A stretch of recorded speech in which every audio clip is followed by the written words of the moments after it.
నరులను చేసిన దేవుడు ఆకాశం నుండి వీరు ఎలా ఉన్నారని చూసినప్పుడు, ఆకాశం నుండి నరులను ఎలా ఉన్నారో చూసినప్పుడు వారి యొక్క నరుల యొక్క తలంపులన్నీ, వారి ఊహ అంతయు ఏమిగా మార్చబడినదంట?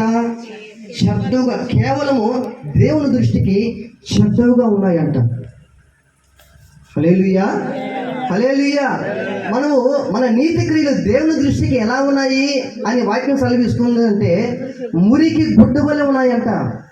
ఒక నరుని యొక్క క్రియలు దేవుని యొక్క దృష్టికి, ఒక నరుని యొక్క నీతి క్రియలు దేవుని దృష్టికి మురికి గుడ్డ వలె ఉన్నాయంట. హల్లెలూయా. నీ పాపం పోవాలంటే మనం దాన ధర్మాలు చేస్తుంటాము, పుణ్యకార్యాలు చేస్తుంటాము, స్నానాలు చేస్తుంటాము. ఎందుకనంటే మనం చేసిన పాపం పోవాలని దాన ధర్మాలు చేస్తూ ఉంటాం. అయితే దాన ధర్మాలు చేసినంత మాత్రాన మన పాపం పోతుందా? లేకపోతే స్నానాలు చేసినంత మాత్రాన, యాత్రకెళ్ళినంత మాత్రాన మన యొక్క పాపములు పోతాయా అంటే, మన పాపములు పోవు కానీ వండుకున్న ఏం పోద్ది? మురికి పోతుంది. కానీ నీ హృదయానికి అంటబడినటువంటి మురికి పోవాలంటే యేసు రక్తం అవసరం. హల్లెలూయా. యేసు రక్తం కడగబడితే నీ హృదయం ఏం చేయబడుతుంది? పవిత్రపరచబడుతున్నది. గనుక మన నీతి క్రియలు దేవుని దృష్టికి ఎలా ఉన్నాయి అంటే మురికి గుడ్డ వలె ఉన్నాయి. ప్రియులారా, అలాగూ దేవుని దృష్టికి భూమి మీద ఉన్నటువంటి మనుషుల యొక్క కార్యాలు కేవలం దేవుని దృష్టికి చెడ్డగా ఉన్నాయంట. ఏమి తినాలి, ఏమి ధరించుకోవాలి అంటే, దేవుడు ఎందుకొరకు నరులను సృష్టించారో అది మర్చిపోయి వారి యొక్క కార్యకలాపాల్లో బిజీ అయిపోయి, ఒకరికి త్రాగుడనే పాపములో సంతోషం చెప్పి పాపములో అందులో కొనసాగుతున్నాడు. జీవితం అంతా ఇందులో సంతోషం ఉందని అడిగితే త్రాగుడుతనంలోనే సంతోషం ఉంది అంటాడు. మరొకామెను అడిగితే పాపంలోనే, అక్రమ సంబంధాలలోనే అందులో సంతోషం ఉందని చెప్పి అందులో ప్రవేశించేవారు ఉన్నారు. మరొకందరూ జూదమైనటువంటి పాపంలో అందులో సంతోషం ఉందని చెప్పి అందులో వెళ్ళేటువంటి వారు ఉన్నారు. వారి మార్గాలు అన్నీ కూడా చిరిపి వేసుకున్నారంట. హల్లెలూయా, హల్లెలూయా. దేవుడు వారికి ఏర్పరిచిన మార్గాలు అన్నిటిని కూడా వారికి నచ్చిన, వారికి తగినటువంటి విధానంలో, వారికి ఆలోచన కలిగిన విధానంలో వారి ఊహలు చెడిపోయినాయి, వారి తలంపులు చెడిపోయినాయి, వారి యొక్క మార్గాలు నడవడికలు చెడిపోయి, వారికి ఏ మార్గం అయితే వారికి సంతోషాన్ని ఇస్తుందో ఆ మార్గాన్ని ఎంచుకొని వారు వెళ్ళిపోతున్నారు. కానీ చివరికి అది పాపం అనేది ఆశ కలిగించి అందులో ఆనందాన్ని ఇచ్చి చివరికి ఆవేదన మిగిలిచ్చేదే పాపం. ఏంటి? ఒక అలవాటైనా, ఒక వ్యసనమే అయినా, ఒక వేరే విధమైనటువంటి తిరుగుబాటే అయినా, పాప సంబంధమైన జీవితమేనైనా మొదటగా ఆశను కలిగిస్తుంది పాపం వైపు. అది చేయాలని తలంపు కలిగిస్తుంది. ఆ తలంపు ఆశను ఏం చేస్తుంది? ఆనందంగా మారుస్తుంది. ఎవరైనా సరే స్టార్టింగ్ అందులో మునిగిపోతారంటే అందులో మునిగిపోరు. ఎవరో ఒకరి ద్వారా అది అలవాటుగా మార్చబడి, అది ప్రారంభంగానే ప్రారంభించబడి చివరికి అదే వ్యసనంగా మార్చబడి అందులో నుండి పైకి రాలేకపోయినటువంటి స్థితిలోకి వెళ్ళిపోయిన వారు లోకంలో లేకుండా పోలేదు. అయితే ఈ దినమున పాపము ఎలాంటిది అని అంటే, అది మొదట ఆశ చూపిస్తుంది, అందులో కొనసాగిస్తున్నప్పుడు ఆనందాన్ని ఇస్తుంది. ఈ ఆశ, ఈ ఆనందము రెండు అంతా అయిపోయిన తర్వాత చివరిగా మిగిలిచ్చేదే ఆవేదన. హల్లెలూయా. అయ్యో, ఆ రోజు ఆ పాపం నేను చేయకుంటుంటే, ఆ రోజు ఆ అలవాటు నేను బానిస అవ్వకుండా ఉంటుంటే, పలానా ఆ పొరపాటు నేను చేయకపోయి ఉంటే, ఈ పని నేను చేయకపోయి ఉంటే ఈ దినం నాకు ఇటువంటి స్థితి వచ్చేది కాదని ఆవేదన పడిపోయేటువంటిదే పాపకున్న లక్షణం. మొదట ఆశ చూపించి ఆనందాన్ని ఇచ్చి చివరికి ఆవేదన మిగులుస్తుంది. హల్లెలూయా, హల్లెలూయా. అయితే దేవుడు నరులను చూసినప్పుడు వారి మార్గాలు చెరిపివేయబడి వారి యొక్క తలంపులన్నీ కూడా, ఊహ అంతా కూడా కేవలం దేవుని దృష్టికి చెడ్డగా ఉన్నాయంట. ఆ దినాన, ఆ సమయంలో ఆ ప్రజల మధ్య నోవాహు ఎలా ఉన్నాడంట? నీతిమంతుడుగా ఉన్నాడంట, నిందలేని రహితుడుగా ఉన్నాడంట. హల్లెలూయా. మరి ఈ దినమున క్రైస్తవులు అని చెప్పుకుంటుందంటే, ఇక్కడ కూర్చున్న వాక్యం ఏంటంటే, నీ జీవితంలో, నా జీవితంలో, మన జీవితంలో అందరూ క్రైస్తవులుగా ఉన్నారు, అందరూ భక్తి చేస్తూ ఉన్నారు. మరి నీవు నీ తరంలో నిందారహితమైన భక్తి చేయగలిగినటువంటి స్థితిలో నీవు ఉన్నావా?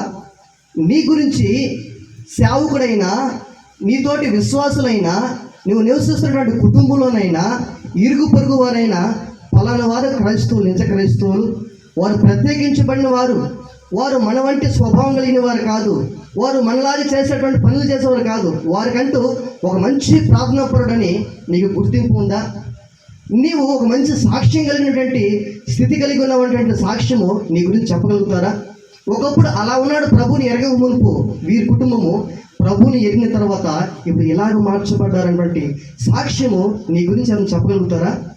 కానీ సాక్షాత్తు దేవుడే నోవాహు గురించి చెప్తున్న మాట ఏంటో తెలుసా?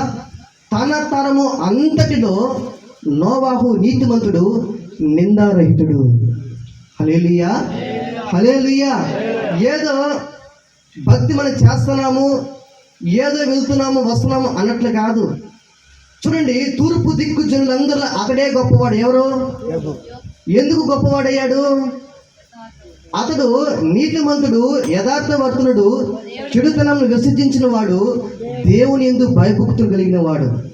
నీకు భయం ఉంటే, దేవుని యొక్క భయం ఉంటే, దేవుని యొక్క వాక్యం అనేది భయం ఉంటే భక్తి ఆటోమేటిక్గా వస్తుంది. భక్తి నీకంటే, నాకంటే, మనకంటే మంచిగా చేసే లోకంలో ఎంతోమంది ఉన్నారు భక్తి పనులు. హల్లెలూయా. నీకంటే శ్రేష్టమైన భక్తి చేసే వాళ్ళు ఉన్నారు మన యొక్క లోకంలో, మన కళ్ళ ముందు చూస్తే. కానీ వాళ్ళు ఏముండదయ్యా అంటే దేవుని గురించిన భయం ఉన్నది. దేవుని యొక్క భయం కలిగిన వారు ఏం చేస్తారంటే, యోసేపు పరదేశంలో ఉన్నాడు. పరదేశంలో ఏ దేశం అది? ఐగుప్తులో ఉన్నాడు. ఐగుప్తులో ఉన్నప్పుడు పోతీఫర్ యొక్క భార్య యోసేపు మీద కన్ను వేసినప్పుడు ఆ ఇంట్లో బానిసగా ఉన్నాడు యోసేపు. కానీ దేవుని యొక్క భయం కలిగిన వాడు కనుక ఆ పోతీఫర్ యొక్క భార్య యోసేపు మీద కన్ను వేసి మరి అనుదినము మాట్లాడుచు అతనితో సైనించమని చెప్తున్న ప్రతి మాటకి ఈ యోసేపు తల వంచాడా? తల దూరంగా పారిపోయాడా? హల్లెలూయా. ఆ మాటకి తల వంచక, లోబడక, ఆ కార్యం చేయక యోసేపు చెప్పిన మాట ఏంటో తెలుసా? ఇంత దుష్కార్యం చేసి నా దేవుని దృష్టికి నేను ఎలాగూ. హల్లెలూయా. మరి అంతగా దేవుని యొక్క భయం ఉంటే ఎవ్వరు లేరు. యోసేపు మరి పోతీఫర్ భార్య ఉన్నప్పుడు ఎవ్వరు లేరు ఆ ఇంట్లో. కానీ దేవుని యొక్క భయం కలిగిన వాడు కనుక యోసేపు ఆ దుష్కార్యం చేయక, ఆ పాపాన్ని చేయక పారిపోయాడు. హల్లెలూయా. తూర్పు దిక్కు జనులందరిలో యోబు ఒక్కడే ఎందుకు గొప్పవాడుగా దేవుడు చేశాడు అని అంటే, అతడు దేవుని యందు భయభక్తులు కలిగిన వాడు, నీతిమంతుడు, యథార్థవర్తనుడు, చెడుతనాన్ని విసర్జించిన వాడు కనుక దేవుడు జ్ఞాపకం చేసుకొని యోబుని అతని యొక్క తూర్పు దిక్కు, తను ఏ ప్రాంతంలో నివసిస్తున్నాడో వారి అందరికంటే కూడా యోబునే గొప్పవాడుగా దేవుడు చేశాడు. ఆమేన్. హల్లెలూయా, హల్లెలూయా. ఈ దినమున దేవుడు దేని చూసి నేను ఆశీర్వదిస్తాడో తెలుసా? నీ యొక్క నీతి క్రియలను చూసి, దేవుని ఎడల నువ్వు కలిగినటువంటి భయభక్తులను చూసి, నీ యథార్థమైన జీవితము చూసి, నీ నీతిని చూసి. హల్లెలూయా, హల్లెలూయా. మరి యోబును చూసి అలాగే ఆశీర్వదించిన దేవుడు, నరుల్ని ఆకాశను చూసి నోవాహు స్థితిని చూసిన దేవుడు ఈ దినమున ఈ జ్ఞాపకార్థపు కూడికలో కూడా ఈ కుటుంబంలో చేరి కూర్చున్న నిన్ను కూడా దేవుడు ఏం చేస్తున్నాడు? నీ స్థితిని చూస్తున్నాడు. అయితే నీ క్రియలు, నీ జీవితము దేవుని దృష్టికి సరైనవిగా ఉన్నాయా? నీ జీవితం సరిచేయబడిందా? నీ జీవితము మారు మనసు తగిన ఫలాలు ఫలిస్తున్నాయా? క్రైస్తవులకి తగినటువంటి జీవితము నీకు నాకు ఉన్నదా? మన గురించి ఏం టెస్ట్ ఇస్తున్నారు పక్కన వారు? హల్లెలూయా. అయితే నోవాహు అంట నీతిపరుడంట, తన తరము అంతటిలో నిందారహితుడంట. హల్లెలూయా. అది జ్ఞాపకం చేసుకున్న దేవుడు నోవాహుతో ఒక మాట అంటున్నాడు. చూడండి, 6వ అధ్యాయము 12, 13, 14 చదువుకుందాం. దేవుడు భూలోకమును చూచినప్పుడు అది చెడిపోయి ఉండెను, భూమి మీద సమస్త శరీరులు తమ మార్గంలో చెరిపి వేసుకుని ఉండిరి. దేవుడు నోవాహుతో సమస్త శరీర మూలముగా భూమి బలాత్కారంతో నిండి ఉన్నది కనుక నా సన్నిధిని వారి అంతము వచ్చి ఉన్నది. ఇదిగో వారిని భూమితో కూడా నాశనము చేయుదును. చిదిసారపు బ్రాందుతో నీ కొరకు ఓడను చేసుకునుము. హల్లెలూయా. భూమి మీద ఉన్నటువంటి ప్రజల్ని దేవుడు చూసినప్పుడు సమస్త శరీరం మూలంగా బలత్కారంతో నిండి ఉన్నదని దేవుడు చూసి వారిని నాశనం చేయాలనుకొని నోవాహు యొద్దకు వచ్చాడు. నోవాహు, నీవే నా దృష్టికి నీతిమంతుడుగా ఉన్నావు, నిందారహితుడుగా ఉన్నావు. నేను ఈ భూమి మీదకి ప్రచండమైనటువంటి వర్షాన్ని కురిపింపబోచున్నాను. 40 పగళ్ళు 40 రాత్రులు వర్షాన్ని కురిపింపచేసి ఈ యొక్క భూమిని నాశనం చేయబోతున్నాను. అయితే ఆ యొక్క నాశనంలో నువ్వు నాశనం అయిపోకున్నట్లు నా దృష్టికి కృప పొందిన వాడు అయ్యావు గనుక, నా దృష్టికి నీతి ముందుగా ఉన్నావు గనుక నీవేం చేయాలంటే నీ కొరకు నీ ఇంటి వారి కొరకు ఏం సిద్ధపరచుకోమన్నాడు? ఓడను సిద్ధపరచుకోమన్నాడు. హల్లెలూయా. ఆ మాట చెప్పగానే దేవుడు చెప్పిన మాటకి నోవాహు ఏం చేశాడనంటే అలాగూ నమ్మాడు గనుక, దేవుడు చెప్పిన మాటను నోవాహు నమ్మాడు గనుక నోవాహు నీతిమంతుడయ్యాడు, నిందారహితుడయ్యాడు. ఆమె హల్లెలూయా. మరి ఆ తరంలో ఆ ప్రజలు ఇలాగూ దేవుడు సెలవిచ్చాడయ్యా, ఈ భూమి మీద బలత్కారంతో నిండి ఉన్నది, దేవుడు శపించబోచున్నాడు, 40 రాత్రులు 40 పగళ్ళు ప్రచండమైన వర్షం కురిపింపబోచున్నాడు గనుక నేను రక్షించబడిన నిమిత్తమై నా నిమిత్తమై నా కుటుంబీకుల నిమిత్తమై వాడిని సిద్ధపరచుకోమన్నాడు గనుక ఈ మాటలు మీకు ప్రకటన చేయమంటున్నాడయ్యా అని ప్రకటించినప్పుడు నోవాహు మాట ఎవరైనా నమ్మారా? ఎవరు నమ్మలేకపోయారు. కానీ నోవాహు మాత్రము దేవుని మాట నమ్మాడు కనుక అది అతనికి నీతిగా ఎంచబడింది. ఆమేన్. హల్లెలూయా. హల్లెలూయా. అలాగూ నీతికి ఎంచబడిన తన జీవితంలో ఆ యొక్క ఓడని సిద్ధపరిచిన తర్వాత దేవుడు అంటున్నాడు, చూడండి 7వ అధ్యాయము మొదటి నుంచి చదువుకుందాం. యెహోవా ఈ తరము వారిలో నీవే నా ఎదుట నీతిమంతుడు ఉండుట చూచితిని కనుక నీవును నీ ఇంటి వారును ఏం చేయమంటాడంట? ఓడలో ప్రవేశించుడి. చాలు. హల్లెలూయా. హల్లెలూయా. సాక్షాత్తు దేవుడే నోవాహుతో చెప్తున్నాడు, యెహోవా ఈ తరము వారిలో నీవే నా ఎదుట నీతిమంతుడై ఉండుట చూచడలేదా? హల్లెలూయా. ఆయన చూచుచున్న దేవుడు, ఇశ్రాయేలు కాపాడేవాడు, కులుకడు నిద్రపోయేవాడు కాదు. ఆయన నిద్రపోయేవాడు కాదు, కులికేవాడు కాదు. ఆయన నీ దేవుడు ఇశ్రాయేలు కాపాడేవాడు, కులుకడు నిద్రపాడు. ఆయన నిన్ను చూసే దేవుడు. అందుకనే 139వ కీర్తన ఒక మాట ఉంటుంది, చదువుకుందాము మొదటి నుండి త్వరగా. 139వ కీర్తన. యెహోవా నీవు నన్ను పరిశోధించి తెలుసుకుని ఉన్నావు, నేను కూర్చుండుట నేను లేచుట నీకు తెలియను, నాకు తలంపు పుట్టక మునిపే నీవు నా మనసు గ్రహించి ఉన్నావు, నా నడకను నా పడకను నీవు పరిశీలన చేసి ఉన్నావు. హల్లెలూయా. హల్లెలూయా. దావీదుని దేవుడు ఎలాగూ తెలుసుకున్నాడంట? పరిశోధించి పరిశీలన చేసి తెలుసుకున్నాడంట, బాగుగా తెలుసుకున్నాడంట.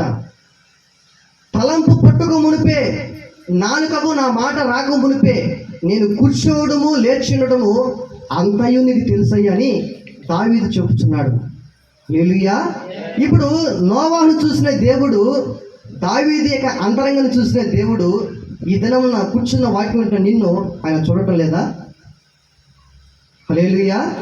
నీ యొక్క స్థితిని చూసి నీ అంతరంగాన్ని చూసి దేవుడు ఏ స్టేట్మెంట్ ఇవ్వాలని నువ్వు కోరుకుంటున్నావు? దేవుని దృష్టికి నీతిమంతులు కనబడాలనా, లేకపోతే అంతరంగంలో దాగి ఉన్న పాపాన్ని అలాగే కప్పిపుచ్చుకొని సమాధికి సొన్నం కొట్టినటువంటి మరి సమాధిలో కుళ్ళిపోయినటువంటి దేహం వల్ల నీ జీవితం ఉన్నదా? హల్లెలూయా. చూడండి, సమాధిలో ఏం పెడతాము? చనిపోయిన శరీరాన్ని పెడతాం. ఈ శరీరం కొద్ది రోజులకి ఏమైపోతుంది? పాడైపోతుంది, కుళ్ళి పడిపోతుంది. కానీ నీతిమంతుని ఎముకలు మాత్రం ఏం చేయనీడు? కుళ్ళు పట్టనీయుడు. అయితే ఆ యొక్క సమాధికి మనం చక్కగా మనం ఏం చేస్తాము? సున్నం కొడతాము. ఇప్పుడు ఇంకా మంచిగా టైల్స్ వచ్చేసాయి. ఇప్పుడు ఏమొచ్చేసాయి? టైల్స్ వచ్చేసాయి. ఇప్పుడు ఇంటికి టైల్స్ చేస్తాము దానికి. హల్లెలూయా. కానీ లోపల ఏముంది? కుళ్ళిపోయినటువంటి శరీరం ఉన్నది. అలాగనే దేవుడిని చూసినప్పుడు పైకి భక్తి గల వారి వల్ల ఉండి భక్తులు ఉన్న శక్తి ఏమిటో ఆశ్రయించిన స్థితిలో ఇదన్నా క్రైస్తవులు ఉన్నాము. అందుకనే యేసు ప్రభు గురించి ప్రకటన చేయలేకపోతున్నాము, యేసు ప్రభు గురించి పరిచయం చేయలేకపోతున్నాము, యేసు ప్రభుకు ఆయన నిజమైన దేవుడు ప్రకటన చేయలేకపోతున్నాం. కారణం ఏంటి? మన బ్రతుకులు ఎలా ఉన్నాయి? పాపపు చినిక పాపం నుండి విడిపించబడలేదు, పాపం నుండి పరిశుద్ధపరచబడలేదు, పాపం నుండి పవిత్రపరచబడలేదు. కనుకనే యేసు ప్రభు గురించి ప్రకటన చేయలేకపోతుంది ఈ బ్రతుకు ద్వారా. అయితే దావీదు చెప్తున్నాడు, నేను కూర్చోడు నీకు తెలుసు, లేచినోడు నీకు తెలుసు, తలంపు పట్టుకు మునిపే, మాట నాలుకకు రాక మునిపే నా నడకలన్నీ నీకు బాగుగా తెలుసయ్యా. హల్లెలూయా. ఇద్దరం నన్ను భ్రమలో ఉన్నామేమో, నన్ను ఎవరు చూడటం లేదని, ఎవరికి తెలియదులే అని. కానీ పిల్లి కళ్ళు మూసుకొని పాలు తాగుతున్నట్లు నీవు మోసపరచబడుతున్నావేమో. నీవు రక్షించబడ్డవు నేర్చేట కలిగి లేకపోతే, నువ్వు క్రైస్తవులైనంత మాత్రాన, బైబిల్ చేత పడుతున్నంత మాత్రాన మనం అక్కడ ప్రవేశించలేము. కానీ మన జీవితం సరి చేయబడినప్పుడు, యేసు రక్తం చేత కడగబడి పవిత్రులుగా మార్చబడి ఆ ప్రకారం జీవించిన వారు అయితేనే ఆయనతో మనం జీవించగలం. ఆమేన్. హల్లెలూయా. హల్లెలూయా. చూడండి ఆ మాట చదువుదామా. 1వ వచనం, 7వ అధ్యాయం 1వ వచనం. యెహోవా ఈ తరము వారిలో నీవే నా ఎదుట నీతిమంతులను చూచితిని కనుక నీవును నీ ఇంటి వారును ఓడలో ప్రవేశించుడు. ఏమి ఓడ అంటే జల ప్రళయంలో మునిగిపోకుండా, నాశనం అయిపోకుండా వారి కుటుంబం రక్షించబడి నిమిత్తమై ఆ ఓడ, రక్షణ ఓడ, నోవాహు కుటుంబం రక్షించబడి నిమిత్తమై దేవుడు నోవాహుని ఓడను సిద్ధపరచుకోమన్నాడు. హల్లెలూయా. ఈ దినమున నీవు రక్షించబడ్డావా? నీ కుటుంబీకులు రక్షించబడ్డారా? నోవాహు రక్షించబడ్డాడు, నోవాహు కుటుంబీకులు రక్షించబడినట్లుగా, రక్షణ ఓడలో వాళ్ళు ప్రవేశించినట్లుగా నీవును నీ కుటుంబ వారును దేవుని యొక్క రక్తం చేత కడగబడి రక్షణ అనుభవంలో నిశ్చత కలిగి నీ జీవితం అటువంటి అనుభవం ఉన్నదా? ఉంటే దేవుని యొక్క నామానికి మహిమ కలుగును గాక. ఆమేన్. హల్లెలూయా. నీ యందు ప్రభు పడిన ప్రయాస, ఆయన కాచిన రక్తము ఏం కలదని? వ్యర్థం కాలేదు. నీ ఎడలని పడిన ప్రయాస, పారభరితమైనటువంటి ఆ సిలువ మోసి ఆయన యొక్క వీపు నాగలి చేత దున్నబడిన పొలము వలె దున్నబడి కొరడ దెబ్బల చేత ఆఖరి రక్త బొట్టు వరకు రక్తం కాచినటువంటి ప్రభు యొక్క ప్రయాస నిన్ను బట్టి వ్యర్థం కాలేదు. అందుని బట్టి దేవుని యొక్క నామన మహిమ. ఒకవేళ అలాగుగా నువ్వు బ్రతుకుతూ ఉంటే మంచిది. అలాగే నీ పాపం గాన శుద్ధీకరించబడకుండా, పవిత్రపరచబడకుండా నీవు ఇంకా దేవుని దృష్టికి అంతరంగంలో పైకి భక్తి గల వారి వల్ల ఉండి భక్తులున్న శక్తిని ఆశ్రయించలేకపోతే వేషధారులు అంటాడు దేవుడు. హల్లెలూయా. హల్లెలూయా. అయితే నోవాహు కుటుంబీకులందరూ కూడా ఆ ఓడలను ప్రవేశించారు. ఇప్పుడు ఆ కుటుంబం అంతా కూడా ఏం చేయబడింది? ఆ జల ప్రళయంలో నాశనం అయిపోక జలప్రళయంలో కాపాడబడిన కుటుంబం ఎవరిదయ్యా అంటే నోవాహు కుటుంబం మాత్రమే. ఆమేన్. హల్లెలూయా. హల్లెలూయా. ఈ దినమున ఈ కుటుంబాన్ని ప్రభు దర్శించి ఈ యొక్క కూడిక ఏర్పాటు చేసినటువంటి కారణం ఏంటి అనంటే, నోవాహు ఏ విధంగా దేవుని యొక్క మాటను నమ్మి తన కొరకు, తన కుటుంబీకుల కొరకు ఓడని సిద్ధపరచుకొని రక్షణ ఓడలోనికి ప్రవేశించాడు. ఈ దినమున దేవుని యొక్క మాట, యేసే నిజమైన దేవుడని అంతరంగంలో విశ్వసించి నోడుతో ఒప్పుకునే వాడు ఏం చేయబడతాడు? రక్షించబడతాడు. ఈ దినమున నీవును నీ కుటుంబీకులు రక్షించబడాలంటే దేవుడు నిజమైన దేవుడని నమ్మి నీ కొరకు, నీ ఇంటి వారి కొరకు రక్షణ ఓడను సిద్ధపరచుకోవాలి. ఆమేన్. హల్లెలూయా. హల్లెలూయా. ఆ రక్షణ ఓడలోనికి నువ్వు వెళితే, యేసయ్య నీ ఓడలో ఉంటే, యేసయ్యతో కూడా నీవు ఉంటే, నీతో కూడా యేసయ్య ఉంటే, జల ప్రళయమే వచ్చినా, సుడిగుండాలే వచ్చినా, ఎన్ని శ్రమలు వచ్చినా, ఎన్ని ఆటంకాలు వచ్చినా, ఎన్ని అవమానాలు వచ్చినా, యేసయ్య నీ నావలో ఉన్నాడు గనుక నీ యొక్క జల ప్రళయంలో ఆ వాడ ఏం చేయబడిపోదు, మునిగిపోదు, నాశనం అయిపోదు. హల్లెలూయా. నీ దీపాన్ని కానీ దేవుడు వెలిగిస్తే, నీ ఆత్మ దీపాన్ని దేవుడు వెలిగిస్తే నీవు రక్షించబడతావు. అందుకని యేసు గారు ఒక పాట రాశాడు, నా దీపము యేసయ్యా నీవు వెలిగించినావు, సుడిగాలిలోనైనా జడివానలోనైనా ఆరిపోదులే నీవు వెలిగించిన. పాడదామా? నీవు వెలిగించిన దీపము, నీవు వెలిగించిన దీపము, నీవు వెలిగించిన దీపము, నీవు వెలిగించిన దీపము, నా దీపము యేసయ్యా నీవు వెలిగించినావు, నా దీపము యేసయ్యా నీవు వెలిగించినావు. హల్లెలూయా. సుడిగుండాలే అయినా జడివాణి అయినా ఆయన వెలిగించిన దీపం ఏమైపోదంట, ఆరిపోదు. హల్లెలూయా. నోవాహు దేవుని మాట నమ్మి ఓడను సిద్ధపరుచుకున్నాడు కనుక అతని ఇంటి వారందరూ కూడా ఏం చేయబడ్డారు, రక్షించబడ్డారు. జలప్రలయంలో నాశనం అయిపోకుండా, కొట్టిపోకుండా, చనిపోకుండా రక్షణ ఓడలకు వెళ్ళారు కనుక వారి కుటుంబం రక్షించబడింది. హల్లెలూయా. హల్లెలూయా. ఈ దినమున నీవు కూడా దేవుని యొక్క మాటను నమ్మి ఆ ప్రకారము జీవించగలిగితే నీవును నీ కుటుంబీకులు అందరూ కూడా రక్షించబడతారు నామంలో. ఆమె హల్లెలూయా. ఒకవేళ ఈ దినం నీకు రక్షణ లేకపోతే, నీ జీవితము సరి చేయబడుకుంటూ ఉంటే, ప్రభు నామంలో మనవి చేస్తున్నాను, నీ జీవితం సరి చేయబడాలి. హల్లెలూయా. నీ జీవితము దేవుని యొక్క నామ మహిమార్థ నిమిత్తమై సాక్షిగా బ్రతకాలి. మరొక వ్యక్తిని చూద్దాము. చూడండి, రోమిలకు రాసినటువంటి పత్రిక, రోమిలకు రాసిన పత్రిక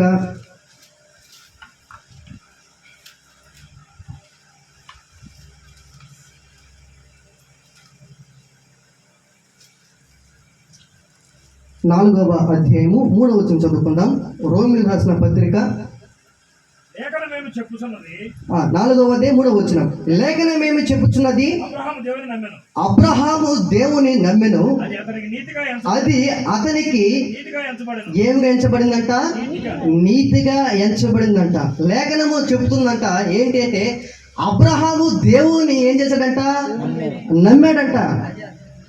అది ఏదైతే నమ్మాడో అతనికి అది ఏంగా చేయబడిందంట, నీతిగా ఎంచబడిందంట. దేవుని నమ్మడమే మన యొక్క నీతి. ఆమెన్. హల్లెలూయా. హల్లెలూయా. ఎందుకు దేవుని మాట ఏం నమ్మాడు అబ్రహాము?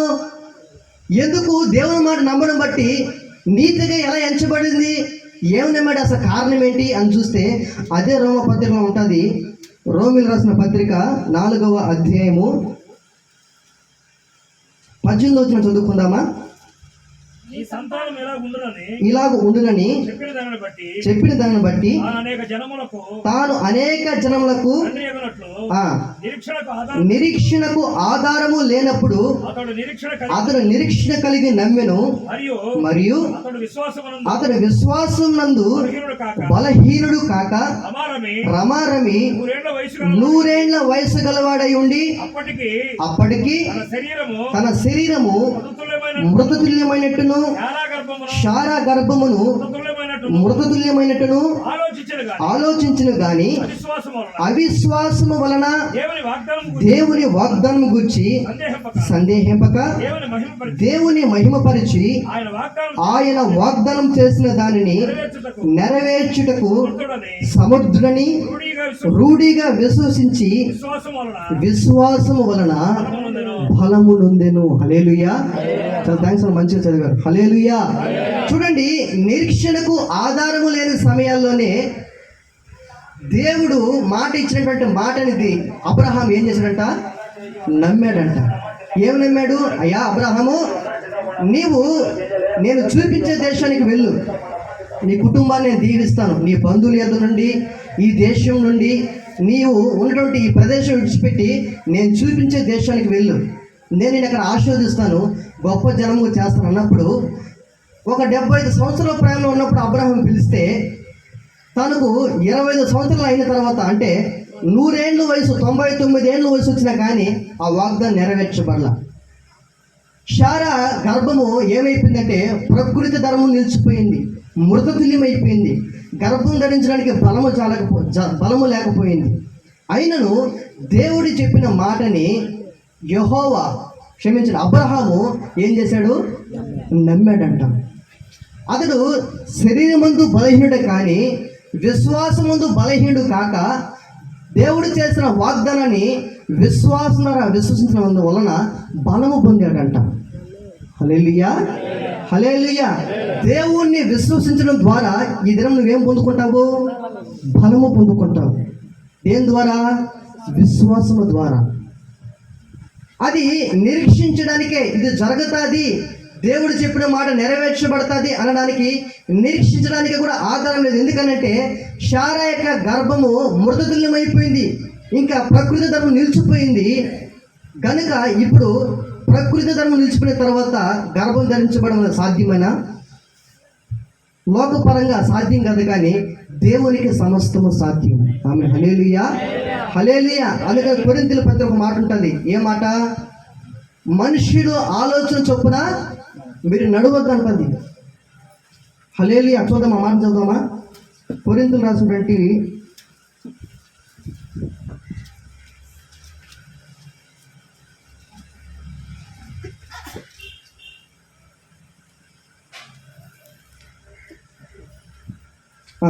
కొరింథీయులు రాసిన మొదటి పత్రిక 2వ అధ్యాయము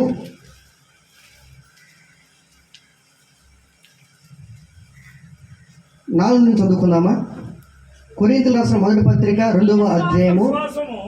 మీ విశ్వాసము మనుష్యుల జ్ఞానమును ఆధారము చేసుకొనక దేవుని శక్తిని ఆధారము చేసుకొని ఉండవల్లని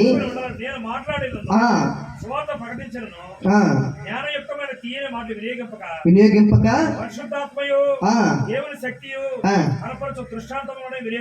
వినియోగించి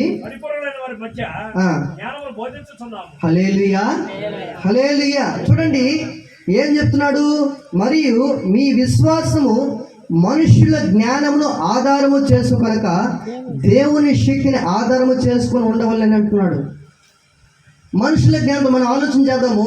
స్త్రీ ధర్మము శారా నిలిచిపోయింది, ఇప్పుడు ఆమె గర్భం ధరిస్తుంది అంటే నమ్మశక్యమైన అది నమ్మలేనిది. కానీ దేవుడు చెప్పాడు, అయ్యా శారా గర్భం ధరించబడుతుంది, నేను ఇస్సాకు వాగ్దాన పుత్రుని నీకు ఇస్తాను అని చెప్పినప్పుడు అబ్రహాము దేవుని యొక్క మాటను నమ్మాడు. ఆమె హల్లెలూయా. అది అతనికి నీతిగా ఎంచబడింది. మనుషుల జ్ఞానంతో ఆలోచన చేస్తే అది జరగదు, కానీ దేవునికి సమస్తమును సాధ్యమే. ఆయన సర్వశక్తిమంతుడు. ఆమె హల్లెలూయా. ఆయన సర్వశక్తిమంతుడు ఎప్పుడవుతాడు? ఇది చేయలేడు, ఇది సాధ్యపడదు, ఇది వల్లపడదు అంటే ఆయన సర్వశక్తిమంతుడు అవడు. స్త్రీ ధర్మం నిలిచిపోయినా, బలము చాలకపోయినా వాగ్దానం బట్టి దేవుడు మాట నమ్మాడు కనుక వాగ్దాన పుత్రుని ఇస్సాకు అబ్రహాము పుట్టాడు. ఆమె హల్లెలూయా, హల్లెలూయా. అందుకని దేవుడు అబ్రహాంని ఆ రకంగా ఆశీర్వదించిన కనుకనే, దేవుని మాట నమ్మాడు కనుకనే అబ్రహాంని దేవుడు ఏంగా చేశాడంటే నీతిమంతునిగా చేశాడు.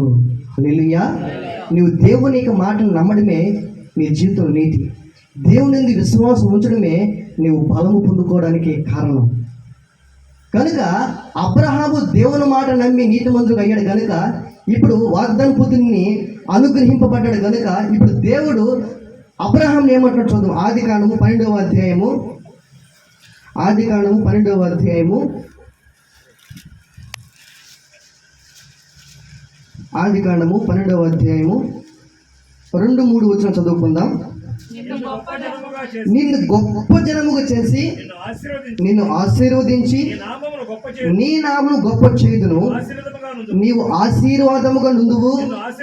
నిన్ను ఆశీర్వదించు వారిని ఆశీర్వదించెదను, నిన్ను దూషించు వారిని శపించెదను.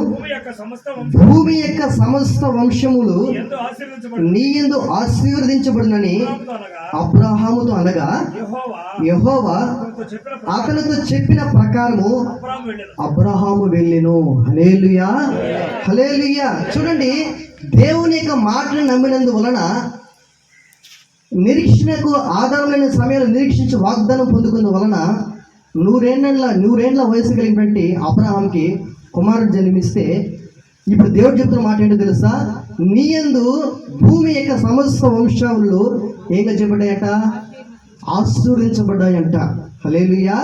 ఆ దినమున అబ్రహాము దేవుని యొక్క మాట నమ్మాడు గనుక భూమి యొక్క సమస్త వంశాలు ఆశీర్వదించబడినట్లుగా ఈ దినమున యేసు ప్రభు ద్వారా విశ్వాసించి మన జీవితాల్లో యేసు ప్రభు ద్వారా మనం కూడా ఏ వంశంలో చేర్చబడ్డాము? అబ్రహాం యొక్క వంశంలో చేర్చబడ్డాము. ఇప్పుడు అబ్రహాంకి ఆ దినాన అక్కడ మాట ఇస్తే ఈ దినమున ఈ కుటుంబం ద్వారా మన ద్వారా దేవుని యొక్క వాగ్దానము ఏం చేయబడుచున్నది? నెరవేర్చబడుచున్నది. ఇప్పుడు మనము కూడా అబ్రహాము సంతానం. అందుకనే పొట్టి జక్కయ్య ఇంటికి వెళ్ళినప్పుడు ఇతరులను కూడా అబ్రహాము కుమారుడే. ఈ ఇంటికి ఏమొచ్చింది?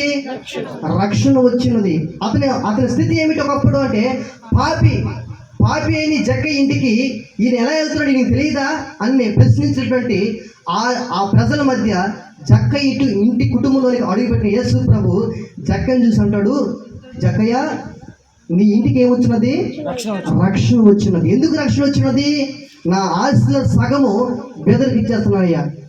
అన్యాయముగా నేను ఎవరి యొద్దకు తీసుకుని ఉంటే 4 వంతులు చెల్లించేస్తాను. అంటే యేసు ప్రభు రానంత వరకు అన్యాయంగా సంపాదించాలని ఆలోచన కలిగినటువంటి జక్కయ్య కుటుంబంలో జక్కయ్య మనస్తత్వము యేసు ప్రభు అడుగు పెడతానే అన్యాయంగా సంపాదించాలంటే మనసు పోయి ఎవరి ఎద్దైనా అన్యాయంగా చేసి ఉంటే తీసుకుంటే 400 చెల్లించే మనసు వచ్చింది జక్కయ్యకి. ఆమె హల్లెలూయా. కనుక తన పేదలకి కనికరించేవాడు కాదు ఒకప్పుడు.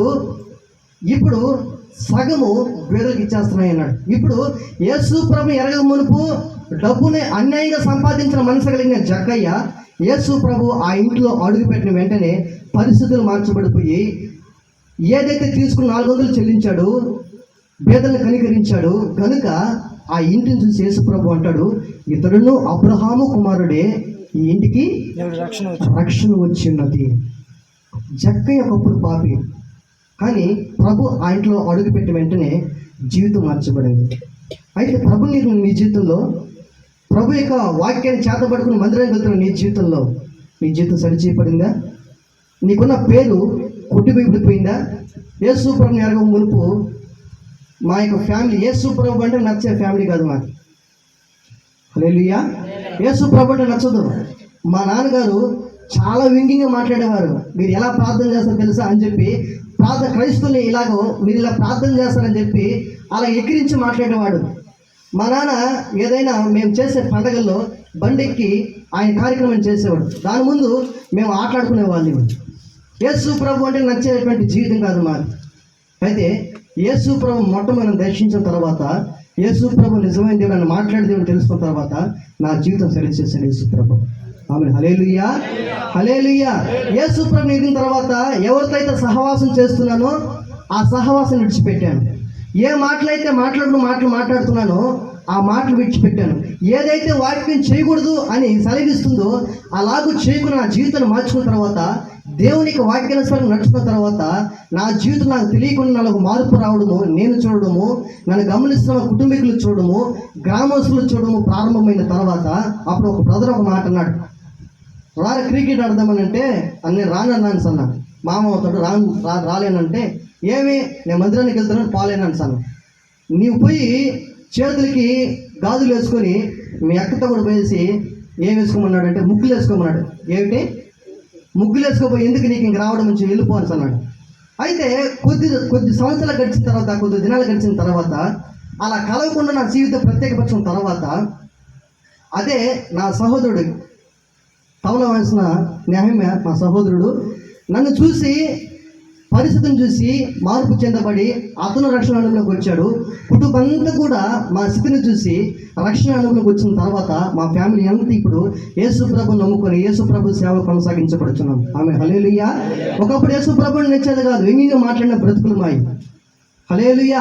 ఆయనను ప్రభు యొక్క కృపను వెతికింది, ఆయన ప్రేమ చేత దర్శించబడి ఆయన సేవలో కొనసాగించబడడానికి ప్రభు కృప చూపారు. ఆ దినమున ఆ మాట అన్నటువంటి ఆ సహోదరుడు కొద్ది రోజుల తర్వాత మేమిద్దరం కనబడిన తర్వాత ఆ మామ అయ్యేటువంటి ఆయన అన్నాడు, ఇద్దరిని చూసి మీరిద్దరూ చాలా మంచి పని చేశారు, యేసు ప్రభు నమ్ముకొని చాలా మంచి పని చేశారు. మన గ్రామంలో ఎవరైనా మంచిగా ఉన్నారంటే అది మీ అన్నదమ్ముని ఇద్దరేనండి.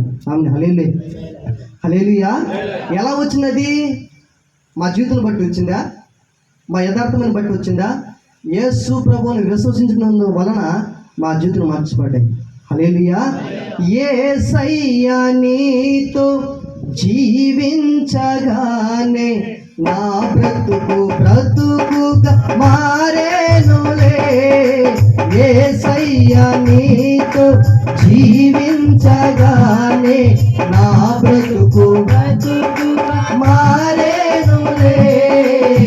నాట్యమాడేను ఆంతరంగము, ఇది రక్షణానంద భాగ్యమే. నాట్యమాడేను నా అంతరంగము, ఇది రక్షణానంద భాగ్యమే. సుగుణాల సంపన్నుడా, స్తుతిగానాల వారసుడా, జీవింతును నిత్యము నీ నీడలో, ఆస్వాదింతును నీ మాటల మకరందము. సుగుణాల సంపన్నుడా. హల్లెలూయా. హల్లెలూయా. 9వ క్లాసులో ఉండగానే నాకు త్రాగుడు అలవాటు అయింది. ఎన్నో క్లాసు? 9వ క్లాసులో ఉండగానే సహవాసం దుష్ట సాంగత్యము ఏం జరిపేస్తుందంట? మంచి నడవని చెరిపివేయను అని రాయబడినట్లుగా నేను చేస్తున్న సహవాసాన్ని బట్టి 9వ క్లాసులో నాకు అది అలవాటైతే 10వ క్లాసు వెళ్ళి సొంతంగా కొనుక్కొని వచ్చి తాగితే ఇంటర్మీడియట్ స్టేజ్కి అంతా అది అలవాటుగా మార్చబడిపోయింది. హల్లెలూయా. ఇంటర్మీడియట్ ఫస్ట్ ఇయర్కి అంతా అందులో నేను తిరుగుతూ ఆ భాగవతంలో ఉన్నా. సినిమాలు, షికారులు, చదువు పక్కన అయిపోయింది. ఇంకా బ్రతికంతా కూడా సహవాసము. డబ్బులు చాలకపోతే క్యాటరింగ్కి వెళ్ళి సంపాదించుకొని ఆ వచ్చిన డబ్బులతో దూరంగా హాస్టల్లో చదువుకుంటున్నప్పుడు దూరంగా ఉండి సహవాసంతో అలా ఉన్నటువంటి జీవితాన్ని ఇంటర్మీడియట్ సెకండ్ ఇయర్కి అంతా యేసు ప్రభు మంచి యవన కాలంలో దేవుడు నాతో మాట్లాడి, తప్పిపోయిన కుమారుని యొక్క వాక్యం ద్వారా ప్రభు నాతో మాట్లాడి నన్ను రక్షించి ఈ దినం మీ ముందు సాక్ష్యం నిలబెట్టాడు. ఆమె హల్లెలూయా. హల్లెలూయా. అయితే నా జీవితం దేవుని యొక్క మాటను నమ్మి ఆ ప్రకారం చేయడానికి ఇష్టపడ్డాను కనుక నేను నీతిమంతుని కాదు, కానీ నన్ను నీతిమంతుడు చేసిన నా దేవుడు శక్తిమంతుడు కనుక నన్ను సాక్ష్యం నిలబెట్టాడు ఆయన. ఆమె హల్లెలూయా. ఈ మాటలు నీ జీవితంలో కూడా నోవాహు దేవుని మాట నమ్మి రక్షణ వాటిని సిద్ధపరచడం కనుక జలప్రలయంలో నాశనం అయిపోక మునిగిపోక తన కొరకు తన కుటుంబీకుల కొరకు వాడిని సిద్ధపరచుకున్నాడు. తన కుటుంబం అంతా రక్షించబడింది. ఆమె హల్లెలూయా. అలాగనే అబ్రహాము దేవుని యొక్క మాట నిరీక్షించడానికి ఆధారమైన సమయాల్లో నిరీక్షించి ఆధారము లేని సమయంలో నిరీక్షించాడు కనుక వాగ్దానం నమ్మాడు కనుక ఆ వాగ్దానం ద్వారా కుమారుని పొందుకున్నాడు. అంత మాత్రమే కాకుండా భూమి యొక్క సమస్త వంశాములు అబ్రహాం ద్వారా ఆశీర్వదించబడ్డాయి. హల్లెలూయా. ఆ ఆశీర్వాదమే ఈ దినమున నీవు నేను అనుభవిస్తున్నాము. ఈ దినమున ఈ కుటుంబంలో ప్రార్థన కూడా ఏర్పాటు చేసుకోవడానికి కారణమైంది. హల్లెలూయా. మరొక మాటను చెప్పి నేను ముగిస్తాను. లూకా సువార్త 16వ అధ్యాయము త్వరగా చదవండి. లూకా సువార్త 16వ అధ్యాయము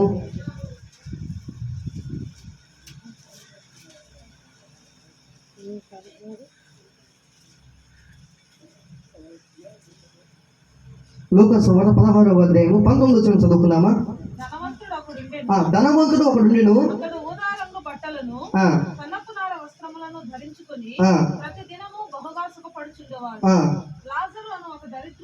ఉండెను.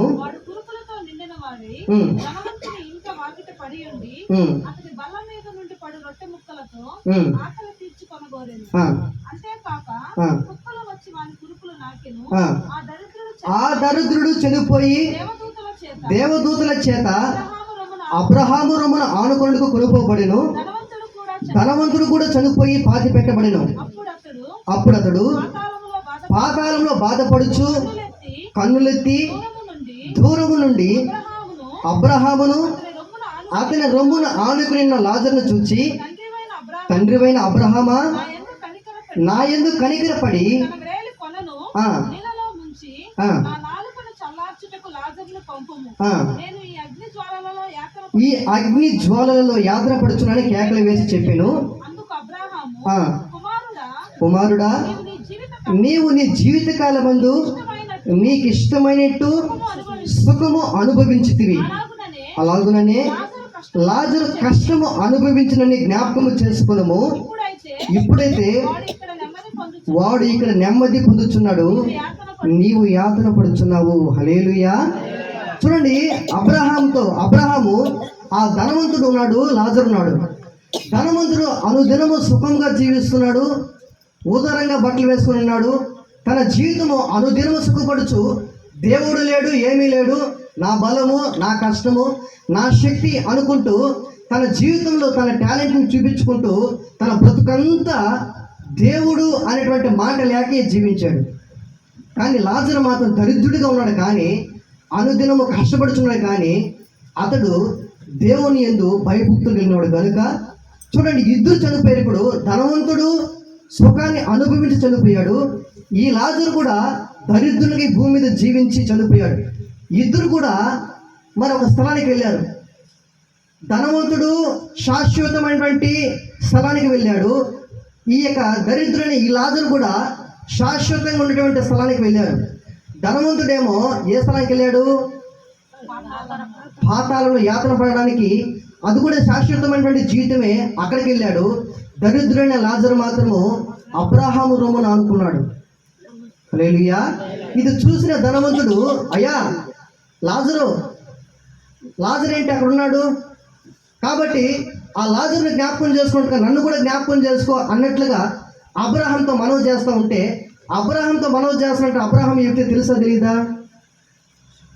ఈ ధనవంతుడు తండ్రివైన అబ్రహామా అంటున్నాడంటే అబ్రహాం ఎవరు ఈ వ్యక్తి తెలుసా తెలీదా? తెలుసా తెలీదమ్మా? తెలుసు. అంటే అబ్రహాం ఎవరో తెలుసు, అబ్రహాం దేవుడు ఎవరో కూడా తెలుసు. కానీ అనుదినము సుఖపడుచున్నాడు. ఏ విధముగా? దేవుని పక్కన పెట్టి, ఈ లోక ఆశీర్వాదంలో పడి దేవుని పక్కన పెట్టి ఆశీర్వదించబడేటువంటి ఆశీర్వాదం ఏదైనా సరే అది శాపగ్రస్తంగా మార్చబడిపోతుంది. హల్లెలూయా. అయితే నీతిమంతుకు కలిగినది కొంచెమేనైనా భక్తిహీనుకున్న ధన సమృద్ధి కంటే శ్రేష్టమైనది. ఎవరిది? నీతిమంతుడు కలిగినది కొంచెమే అయినా, వాడు కలిగింది కొంచెమే, కానీ భక్తిహీనును దానికంటే కూడా ఇతరుని శ్రేష్టమైనది. కనుక ఇద్దరు ఒక స్థలానికి వెళ్ళారు. ధనవంతుడేమో పాతాళంలో యాతన పడుచుంటే, లాజరు మాత్రము అబ్రహామున్న ఆనుకుని ఉన్నాడు, నెమ్మది పొందుతున్నాడు. దేవుడు జ్ఞాపకం చేస్తున్నాడు, రాయబడింది అక్కడ. హల్లెలూయా, హల్లెలూయా. తర్వాత జ్ఞాపకం చేస్తున్న తర్వాత ధనవంతుడు అంటాడు, అయితే నాకు ఎంతమంది సహోదరులు అన్నాడు? ఆ మాట చదువుతామా? చూడండి, 27వ వచనం. అప్పుడు తండ్రి, అలాగైతే నాకు 5 సహోదరులు ఉన్నారు, వారును ఈ వేదనకరమైన స్థలముకు రాకుండా వారికి సాక్ష్యం ఇచ్చుటకై నా తండ్రి ఇంటికి వాడిని పంపవలని నిన్ను వేడుకొనుచున్నాను నేను. హల్లెలూయా. అంటున్నాడు ధనవంతుడు, అయ్యా నాకు 5 సహోదరులు భూమి మీద ఉన్నారు, నేను అనుదినము సుఖపడుచు అనుదినము మరి భూమి మీద నెమ్మదిగా బ్రతికాను, కానీ ఇక్కడ నెమ్మది లేకుండా నేను బ్రతుకుతున్నాను. కనుక ఈ వేదనకరమైన స్థలానికి భూమి మీద ఉన్న నాకు 5 సహోదరులు ఉన్నారు, వారి స్థలానికి రాకుండా వారికి వెళ్ళి ప్రకటించుటకై పంపయ్యా అంటే, ఇప్పుడు తర్వాత మాట చదువుదామా? అందుకు అబ్రహాము వారి యొద్ద మోషేయు ప్రవక్తలు ఉన్నారు, వారి మాటలు వినవలనని అతనితో చెప్పగా